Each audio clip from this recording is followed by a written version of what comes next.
My name is Gerard Smith. During my tenure at the University of Guelph, I undertook the creation of a theatrical journey in the form of a labyrinth, designed to be experienced by one participant at a time. The research is driven by scenography, as there are very few performers. It's called Asterion. It was realized over a period of 10 summers by a team of artists, students, and volunteers, and it culminated in August of 2013 with 2 days of performance for a total of 40 participants. The following videos are brief excerpts from that performance, including comments by participating audience members.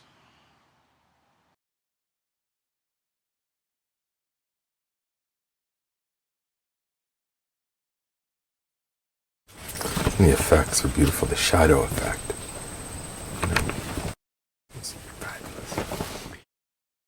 We did some kind of workshops over the summer and invited people to come and try out parts and just see what it would be like, kind of like auditions, but they had to be there.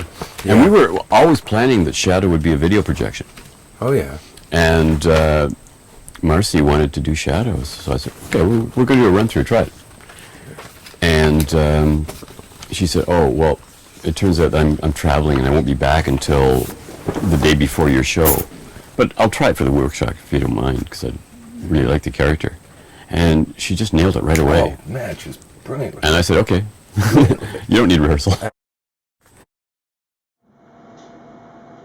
You were attracted by the singer.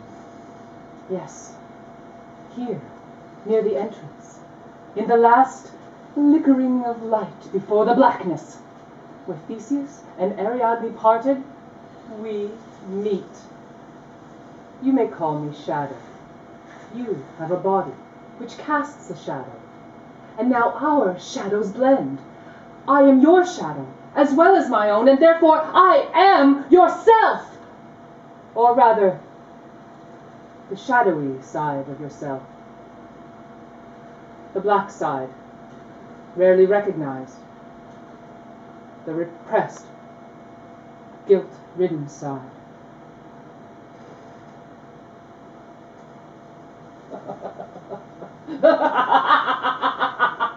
And where does Shadow live? In the Labyrinth, of course. Mm-hmm. Especially the lighting was really, really superb on it. Yeah, but she immediately had that sense of, you know, what to do with her entire body. And, yeah. And then she jumps and becomes Icarus. Yeah.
Go through a little passage over to the dome here, and they walk into the dome, and there is Phaedra.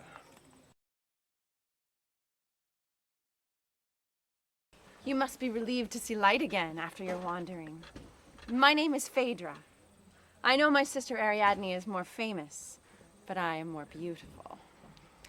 The oracles have predicted that it is I, not Ariadne, that will marry Theseus, even though she loves him, and I do not. Good. Eye contact. Be totally aware of making eye contact with the person as they come through. That's the way you're going to immediately make a connection, like a real, honest connection with the person you're dealing with. On to the bitter end. Shall I show you how to escape? Or will you continue on? Make your choice. I'm trying to, it's a tough choice. I'm really going to continue on. Though some things are remarkably effective dramatically.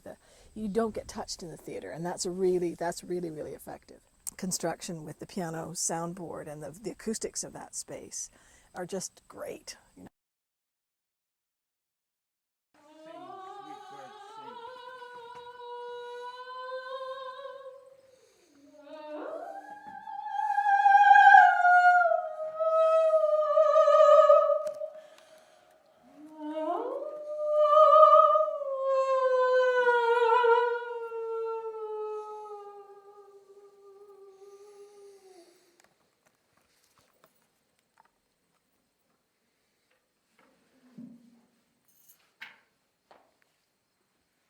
You must be relieved to see light after your wanderings. My name is Phaedra. I know my sister Ariadne is more famous, but I am more beautiful. The oracles have predicted that it is I, not Ariadne, who shall marry Theseus, even though she loves him, and I do not.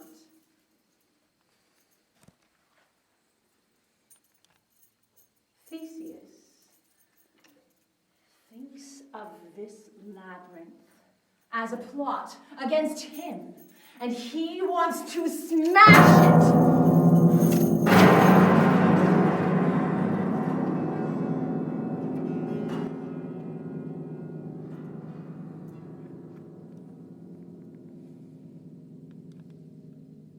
But that is not the way.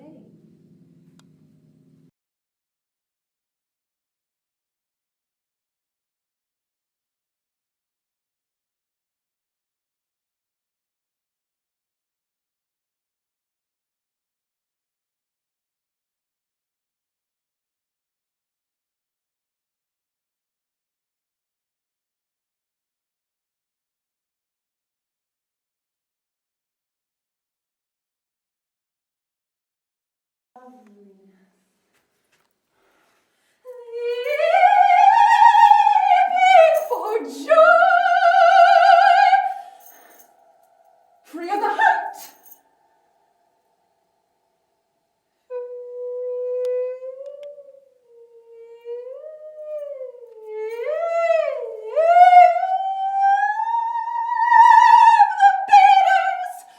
Free of the nets. And the hearts.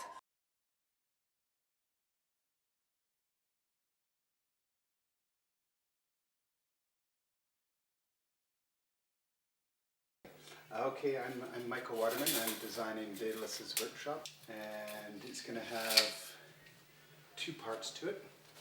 There's going to be the front little office space as people arrive here, and there'll be maybe a small work table, some shelves, and maybe shelves on this side, and there'll be a little door on this. There's going to be kind of a wall that's going to go right across here, so they kind of come around here and they open a door and they come in, so there'll be a little workshop. Little desk here, but prominent will be a drafting table right here. And the drafting table will have some sort of indication, like a drawing. They have to actually lift up the drafting board to enter into the larger work area, which they will do. And when they do, and the action of lifting up will there'll be a bunch of pulleys attached to it, so it will actually trigger a whole chain reaction that is happening in this space, which is Daedalus's workshop.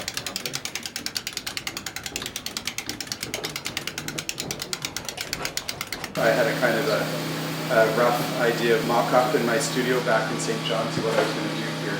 There'll be wheels spinning and it will be dense, full of partially completed contraptions, and there'll be something spinning here, and there'll be some mechanical process going here.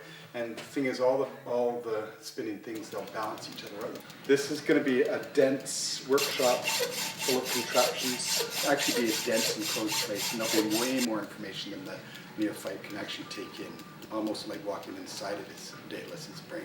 And the thing is, all the spinning things, they'll balance each other out. There'll be ropes pulling from above and ropes pulling from below, so that it should be fairly easy to lift up, that will be balancing the pull from the push, and it will be fairly easy to trigger everything. And then there'll be another workbench here, workstation here, which I'll be building pretty soon now.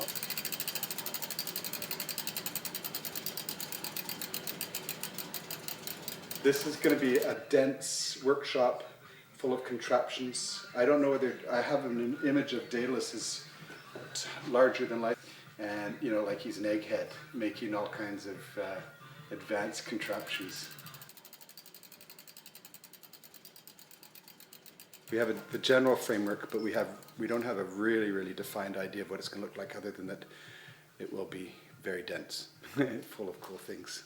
Take two. My name is Brad Brackenridge. I'm playing Daedalus, or Daedalus, or Daedalus. It goes on. For years I've labored to create the perfect labyrinth. Perhaps to be enshrined in it to my own everlasting glory. But in this instance, he's the creator of the labyrinth. And he creates all great mechanical things. He's a great inventor. Mad scientist, that kind of thing. The mechanical toys I made for Ariadne and Phaedra whirl in perpetual motion. And now this, the most stupendous of my career. A structure in which the hubris of humanity may stifle itself. A mirror here, a trapdoor there, walls that move, corridors leading in all directions and no directions, taxing the imagination and intelligence until the brain bursts. What happens in the moment you have with the neophyte? What are you saying to him? It's a very threatening presence. Partially, it's a bit of a test to see if they're worthy of going through the labyrinth, but really what it ends up is it's a stern warning to say that this creation will destroy them, or could possibly destroy them. I've considered this the perfect system, totally indecipherable in its perfection. All great creations must be kept in secret in order not to be abused. Harm only comes when ideas escape into the real world. One invents cruelties in order to come in contact with great problems, but such cruelties must never be detected.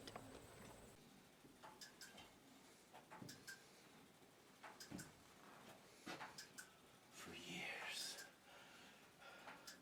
oh, so many years, I have labored to create the perfect labyrinth.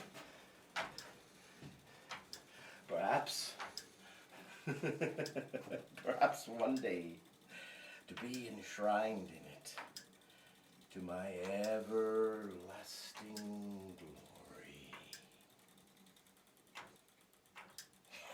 I consider this the perfect system, totally indecipherable in its perfection.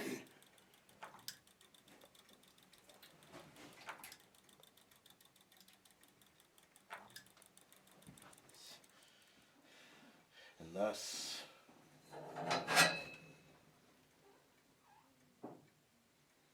the Minotaur is the perfect criminal.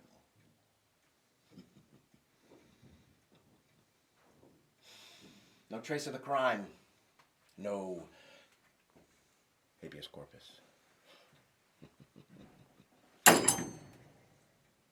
All great creations must be kept in secret in order for them not to be abused.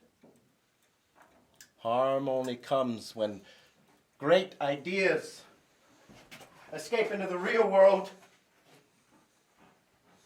One must invent cruelties in order to come into contact with great problems.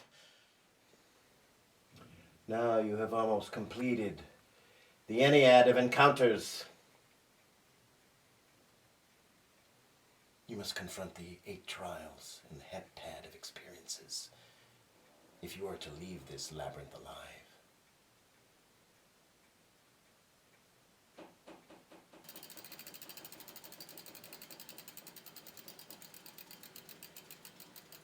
You must go now.